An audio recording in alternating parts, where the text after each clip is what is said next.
Good evening and welcome to National Broadcasting News India tonight's news update. Here are the top stories.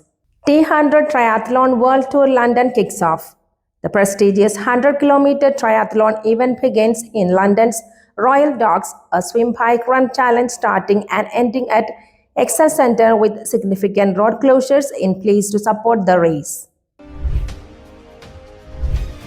Full Sturgeon Moon peaks. The August full moon, called the Sturgeon Moon, reaches peak illumination on August 9, tied to the astrological Lion's Gate portal.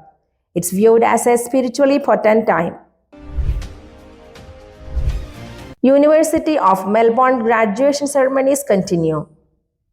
Thousands of graduates in fields including law, education, and medicine received their degrees today during indoor and outdoor ceremonies at Melbourne's Royal Exhibition Building. Operation Akal ongoing in Jammu and Kashmir. The encounter in Kulgam district, Jammu and Kashmir, persists into its 9th day, with Indian Army confirming 2 soldiers killed so far. Raksha Bandhan celebrated across India. Sisters tie Rakhi to their brothers in a day filled with tradition, auspicious timings, and rituals to mark the sacred bond of protection. Education USA fairs launch in India. Starting August 9, 8 study in the US education fairs begin across Indian cities, offering students direct access to US university representatives. Astrology lucky zodiac signs during full moon. Astrologers say that on today's full moon, zodiac signs like Leo, Virgo, Sagittarius, and Aquarius are especially favored with fortune, confidence, and abundance. Australian Darts Masters Finals underway. The tournament's quarter-finals, semi-finals, and final are being held today in Wollongong, featuring stars like Luke Littler, Gervin Price, Luke Humphreys, and Damon Hedda. Power cuts ignite protests in Iran. Widespread blackouts and water shortages have triggered public fury, protest, and a crackdown. Over 600 prisoners were abruptly transferred to overcrowded Evin prison, drawing human rights concerns. Russia-Ukraine war developments and Trump-Putin Alaska meeting announced. A Russian drone strike hit an oil depot in Ukraine's Odessa region, injuring 4. A solemn burial took place for Ukrainian journalist Victoria Roshchina. US President Donald Trump announced on social media a scheduled meeting with Vladimir Putin in Alaska on August 15, aimed at negotiating a ceasefire in Ukraine, potentially entailing territorial swaps.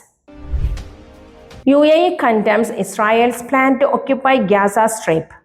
The United Arab Emirates issued its strongest condemnation yet of Israel's decision to take control of Gaza, warning of catastrophic humanitarian consequences and demanding urgent international and UN action. Arab states denounce Israel's Gaza plans.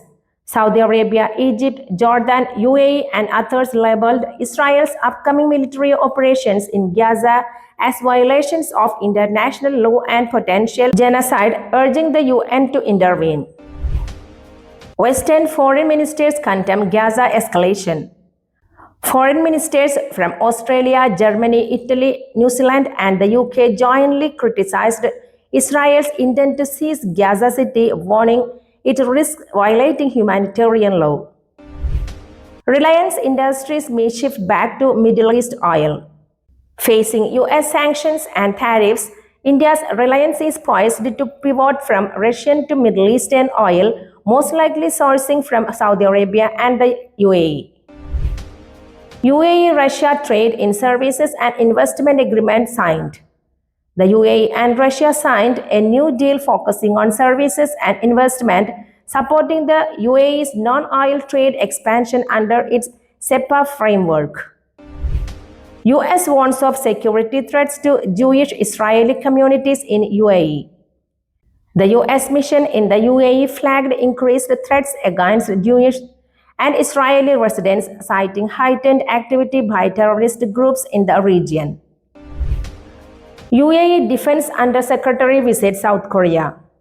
Lieutenant General Ibrahim Nasser Al-Alwi toured Sachin Air Base in South Korea, conducting a joint flight and inspecting KF-21 fighter prototypes in a move to bolster defense cooperation.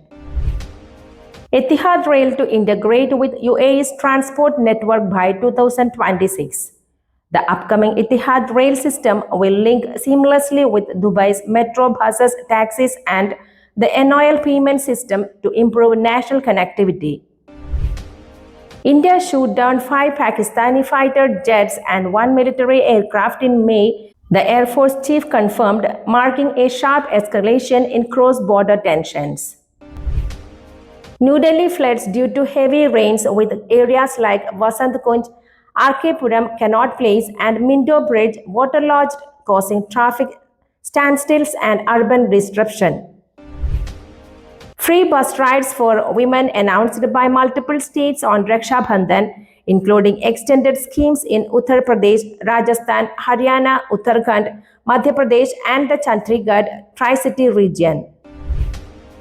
SEBI proposes new measures to boost resident Indian participation in foreign portfolio investments, aiming to expand domestic investors' access to global markets. India-Russia friendship milestone. On this day, August 9, back in 1971, the Treaty of Peace, Friendship and Cooperation was signed, underscoring enduring diplomatic ties.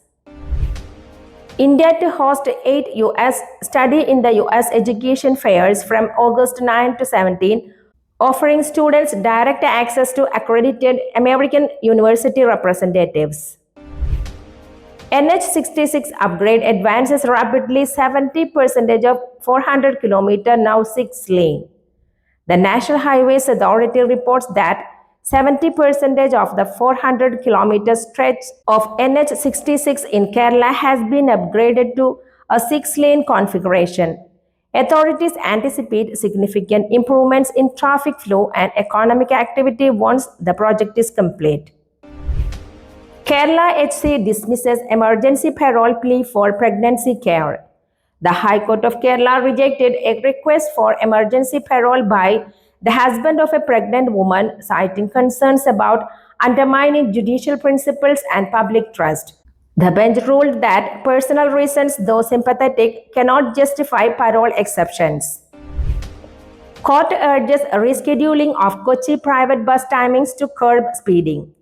Justice Amit Rawal of the Kerala High Court emphasized that strict adherence to narrow schedules prompts unsafe speeding by private buses. The court supported a plan to space buses by 5 minutes in cities and 10 minutes in rural areas and noted ongoing penalties amounting to over Rs 18 lakh for violations so far. Next hearing is scheduled for 19 August.